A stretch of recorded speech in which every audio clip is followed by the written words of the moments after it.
So I'm going to try and keep this as short as possible, which is going to be hard, but I'm still going to try. Just bear with me. All of this started when I was 9 years old and my parents decided that they were going to get a divorce. Their relationship had deteriorated over time, and even though they had tried to make it work for a very long time for my sake, it had come to a point where their marriage could not be repaired. I was very upset about the divorce because I was in denial, to be honest. They had shared custody of me after the divorce, but I just kept trying to bring them back together. I don't know what I was hoping to achieve, but I just thought that if they had stayed together for some time for my sake, maybe I could get them back together for my sake again. It was foolish of me, but I was just 9 years old, so I don't really know what I was thinking. And I guess my mother should have been a bit more forgiving. But the more that I tried to talk my father up in front of her and make it seem like he was the perfect guy for her, the more annoyed she would get with me, and we ended up fighting quite frequently. Things got worse when 2 years after her divorce, she started dating my stepdad, and I did not take it well when she introduced me to him and his two kids. Twins, a girl and a boy, who were 2 years younger than me. My dad hadn't introduced me to any women by then, and even if he had been seeing other people, I hadn't found out about it. So my mom's decision to introduce me to her new boyfriend seemed like a betrayal to my father, even though they were divorced. But my 11-year-old brain was not smart or emotionally mature enough to understand that, and I threw a fit about it. I was not happy with my mother's decision, and our relationship got worse. There were times where I would refuse to even see her and would only spend time with her when my dad would request me to do so.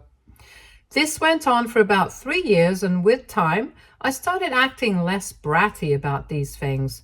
But I still didn't like my stepdad or my step-siblings.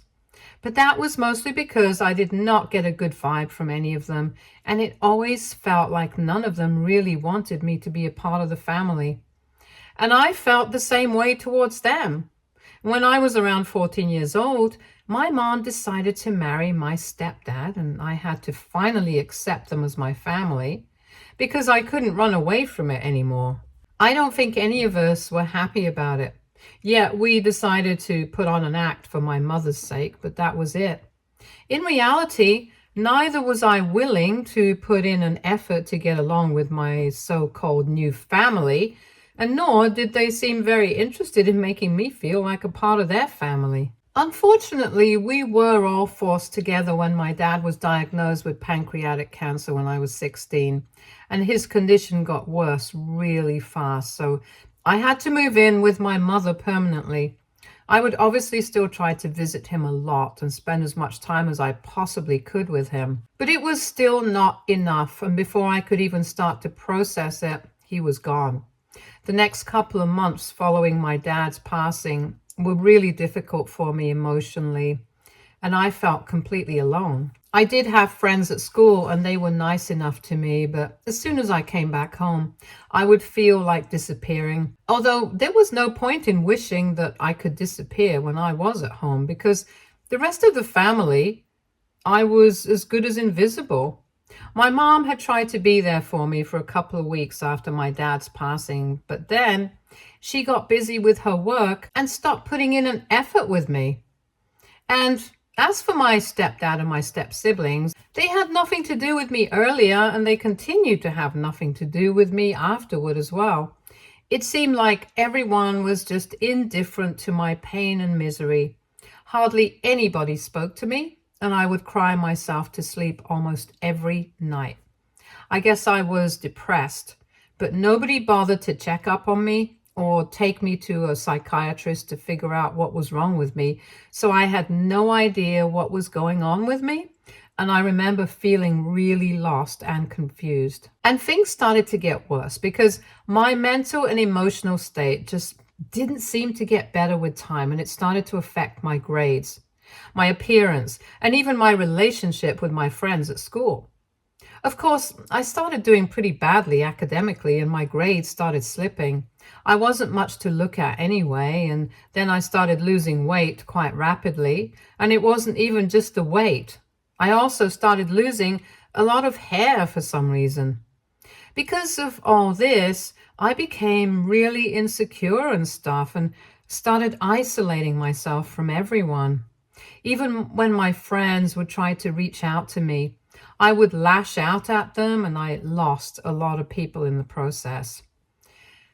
The school even got in touch with my mother at one point so they could let her know that there was something seriously wrong with me and it was affecting my grades and stuff. But instead of trying to figure out what was wrong, she started accusing me of refusing to get better on purpose. My relationship with my mother was already quite strained by then, and her accusations led to a lot of fights because I couldn't explain to her that this was out of my control and that I needed help. Even when I tried to tell her, she would just dismiss all of it and tell me that I was being over dramatic and that I just needed to snap out of it and start working hard. My situation was just really frustrating, and one day I got into a nasty fight with my step siblings because of my frustration. I don't remember what exactly happened, but I just remember that I had been passing the living room so that I could go up to my room when I caught my step siblings pointing at me and giggling about something. I was already pretty self-conscious by then, and I don't know why that stupid little thing just ticked me off so much that I confronted them about it immediately. When I would usually just ignore this kind of petty behavior, it wasn't as though I was not used to it. They were just the kind of people who would do things for fun, to try and get on my nerves. But until then, I hadn't let them have the satisfaction of getting a reaction out of me. I guess it was just a particularly bad day, and they managed to rub me the wrong way. And even when I confronted them, they did not apologize to me and made some really rude remarks about my appearance. So I lost it and I started screaming at them and they started screaming back at me, and there was a lot of cursing after that. Eventually, our parents had to get involved and separate us because things were about to get physical. When they questioned us about what exactly was going on, I told them the truth, while my step-sibling told them that I had just started screaming at them for no reason and they had only been minding their own business. Instead of believing me, no matter how much I insisted on it, my mother believed her stepkids over me and told me that I needed to start behaving myself or there would be no place for me in their home anymore, and that she was serious. It was incredibly unfair, and I hated the fact that she was doing this to me, but there really wasn't anything that I could do about it. So I decided to just suck it up until I could leave home for college. At the time, I had no idea about what was about to come, and if I had known, I probably would have just left home on my own instead of trying to behave myself and keep my temper under control. Anyway, a couple of months after that incident, I was kicked out by my own mom. Our parents had left for the weekend to attend a wedding and had left me and my step-siblings back home. A couple of months had passed since the last blow-up I had with them, and even though they had been trying their best to get on my nerves, I hadn't lost my temper at them, and I'd just been hoping that they would get bored and leave me alone. So the weekend itself was pretty uneventful, and I thought that it was quite successful because we just ignored each other for 2 whole days and got through the weekend without hurting one another. I thought that this could be the start of something new, and technically it was. It was the start of my life without my mom, because when she and my stepdad returned from their trip, my step-siblings accused me of assaulting them. And like always, my mom believed them. Never mind the fact that there were no real bruises on them, or the fact that the neighbors hadn't heard anything either. No cops or ambulances had been called, but sure, they were telling the truth. Apparently, in the story that my step siblings had cooked up, they had been discussing their grades and I had asked them to stop, but they didn't and continued to talk amongst themselves. Then, apparently, I lost my temper and I rushed at them with the intention of hurting them, and they actually had to fight me off. I guess they had done a pretty good job while they had been narrating this very scary recollection of something that never happened to our parents. Because when they decided to speak to me about it, they seemed pretty convinced by whatever they had been told, and no matter how hard I tried, it felt like they had already made up their minds. I brought up a lot of valid points, as I mentioned earlier, but they told me that they did not believe a word of what I was saying and that I was starting to become dangerous because I was a jealous failure, according to my stepdad. My mom told me that she had given me a lot of chances to change myself and become a better daughter, but I had refused, and now she couldn't keep me, her old family, with her at the cost of her new family. I did everything that I could to change her mind. I begged, I pleaded, I even threatened to report her because I was almost 17 at the time, but I was still a minor, so she couldn't legally kick me out. But she did not budge. She told me that I was almost an adult and I had made my bed, so I had to lie in it now. And she couldn't constantly keep on forgiving me and keep taking her husband and his kids for granted. She told me that she was actually doing me a favor by letting me go because that way her husband wouldn't call the cops on me for trying to hurt his kids. It was ridiculous because it showed how she actually believed those two filthy little liars, but not her own daughter. So eventually, I did end up getting kicked out, and since my mother had given everybody in the family specific instructions to stay away from me, I had no other option but to reach out to my dad's side of the family and ask them for help. My mom's side of the family had always been closer to me, or at least they were, for as long as my mom was close to me. Ever since I was a child, we didn't really have a good relationship with my dad's side of the family, mostly because he did not have a good relationship with his parents. Even while my dad had been alive, we hardly had any contact with them after his demise. I hadn't spoken to them at all, so it was quite awkward for me to reach out to them. But when I explained my situation to them, they allowed me to stay with them. My grandparents were not inherently bad people. They just had a different idea of how my dad should have led his life, and my dad didn't like being controlled, I guess. Anyway, regardless of their equation with my father, they accepted me when I decided to ask them to help me out, but that didn't exactly solve all my problems because I was still just a 17-year-old with hardly any money of my own, just about to graduate from high school and start college, but no idea how to cover my tuition. My grandparents had offered me a place to stay, but I still had to contribute to the expenses of the household since both of them were retired, and I didn't want to be a financial burden on them. Somehow, with a lot of help from the few friends that I still had, their parents and their connections, I managed to take out a student loan to pay for college. Along with that, I also worked through college and I was able to graduate with good grades. I had been flunking when I was in high school, so it wasn't possible for me to get into any great colleges. But I decided to turn my life around after I received my first and only acceptance letter. I did my best because not succeeding in life was just not an option for me anymore after everything that I had been through. I continued to work hard after my graduation and was able to move out of my grandparents' house soon enough, even though I have still kept in touch with them and I'm really grateful for whatever they did for me.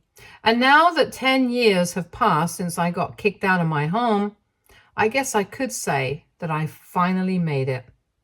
I started as a sales associate, but I worked my way up and I'm currently working as a regional manager. I'm the youngest amongst all the others in the company, so I've achieved quite a lot and I'm happy with my life now.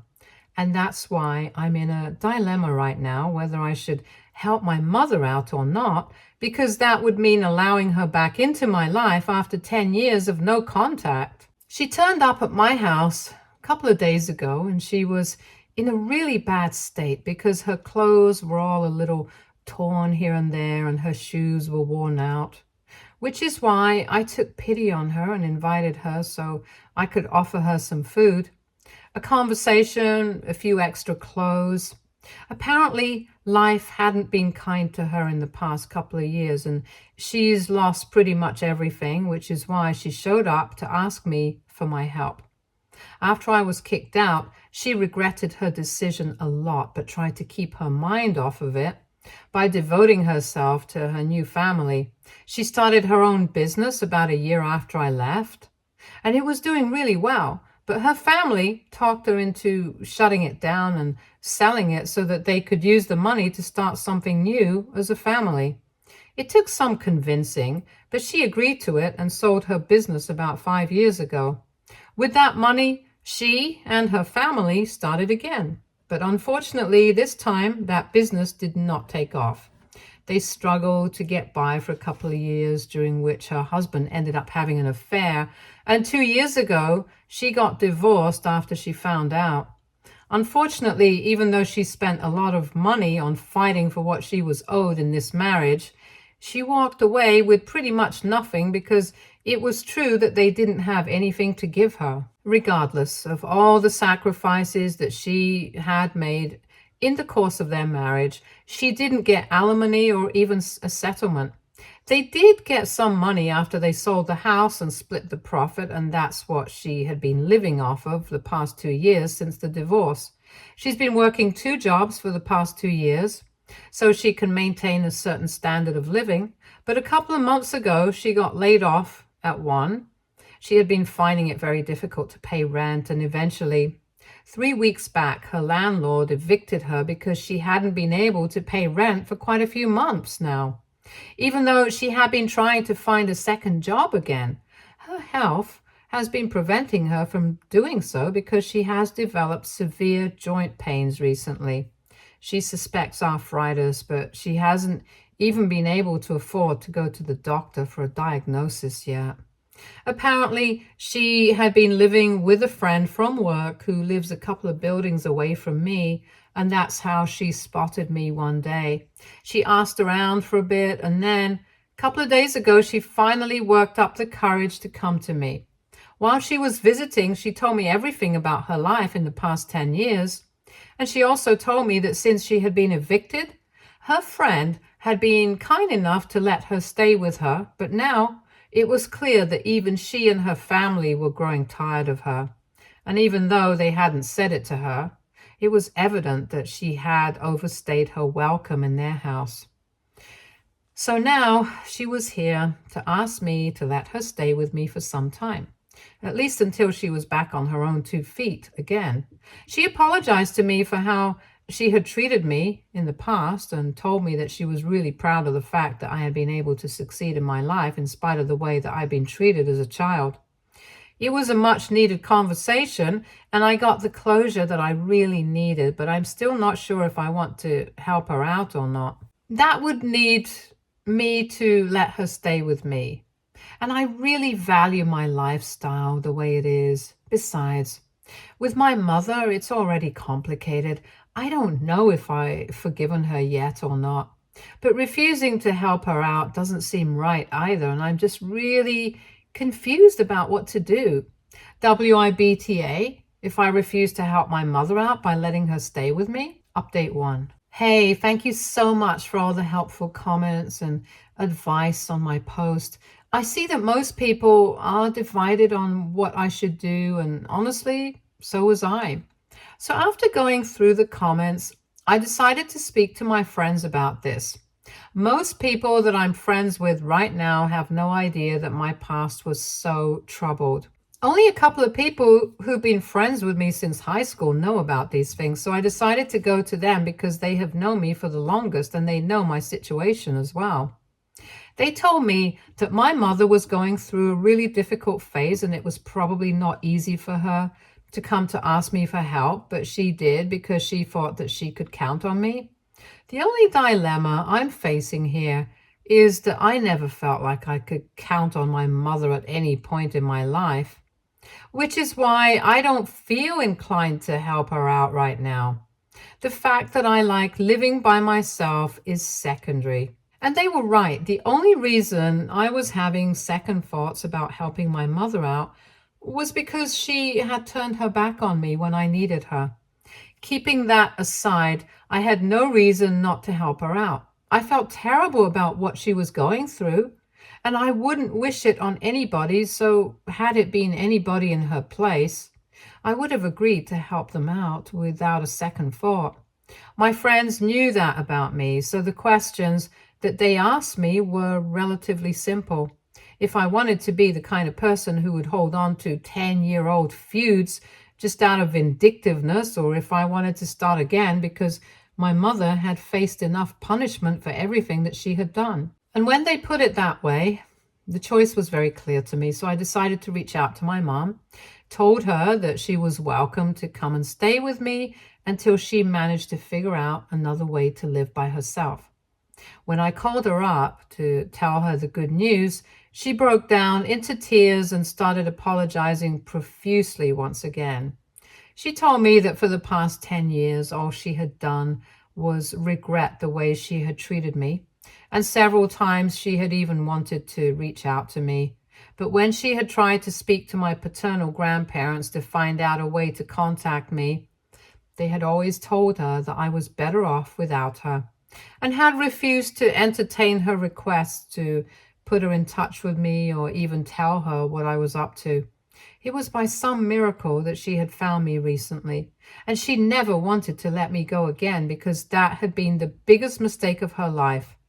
And she told me that she felt like the biggest fool for missing out on 10 years of my life and watching me turn it all around, especially on the basis of what her husband and her stepkids had said.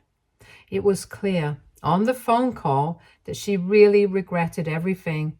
And it was really difficult for me not to end up crying along with her because these were feelings that I hadn't thought about in a really long time. So after crying for a couple of minutes, she finally hung up, and we decided that she would move in with me in a couple of days. She has told me that she's going to try and bear most of her own expenses, so I don't need to worry about her becoming a burden on me. And she'll be out of my hair as soon as it's possible for her. But honestly, I'm not too worried about that. I'm just looking forward to having a fresh start with my mother. Update 2. Hi, so I can understand that a lot of people were really skeptical about my decision to help my mother out and let her stay with me. But honestly, I don't really regret it. She has been with me for almost 2 weeks now, and it's been great, to be honest. I guess I had mentioned that I liked living alone, and I really did. But after my mother moved in with me, the place really brightened up. She cooks all my meals for me, even though she has to go out to work herself too. It's nice because one of the best memories of my childhood used to be cooking with my mother, even though I wasn't very good at it. She made it up with her skills because she was always really good in the kitchen. It appears that she even remembers all my favorite stuff from when I was younger and has been whipping up a lot of these recipes once again, which makes me really nostalgic and emotional.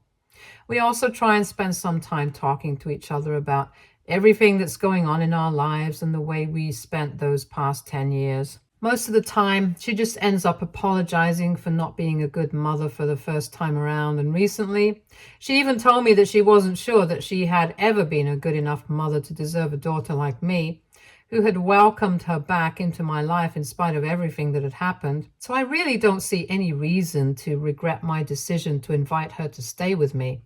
And I'm really happy that I decided to make things right with her, because part of me had always wondered what life would have been like if she had still been in it, and now I know. I could have held on to that grudge for the rest of my life, but I'm glad I chose not to, and I'm really happy with how things turned out. I also had a little chat with my grandparents, And they told me that my mother had indeed reached out to them a lot of times over the past couple of years to find out how I was doing or where I was. And every single time they decided not to tell her anything about me because they hated what she had done to me. I have to say, I really would have preferred it if they had told me about my mom's attempts to contact me or find out about me so that I could decide for myself what I wanted. But I can understand that whatever they did came from a place of concern, and I didn't make a big deal out of it. So things are going pretty well as of now, and I'm happy. Update 3. Hi, so it's been almost 3 years since my last update. A lot of things have changed, but for the better, and I just like posting an update here for everyone to know. So first things first, my mother and I are still quite involved and present in each other's lives, and we have managed to let the past go with grace and dignity. She stayed with me for almost 8 months, after which she had saved up enough to get an apartment of her own again, and I even managed to get her a job with a friend of mine that pays well enough and doesn't require her to work 2 jobs. She visits me quite often, and now that she has recently become a grandmother, the visits have become more frequent, and sometimes she stays over because I need a lot of her help since I'm still a working woman. So yes, coming to that, I gave birth to my son about 3 months ago, and it's been a wonderful feeling and journey so far. My fiance and I have been together for the past 2.5 years, and we had actually been planning on getting married a while ago, but then I found out that I was pregnant, and I really did not want to be pregnant in a wedding dress. And now we're getting married a couple of months later since our son is here.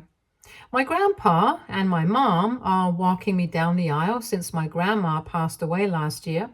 Initially, I had planned on having my grandparents walk me down the aisle and had asked my mom to be a bridesmaid, but unfortunately my grandma couldn't make it. Anyway, the wedding is going to take place in a few months, and I'm really excited for it.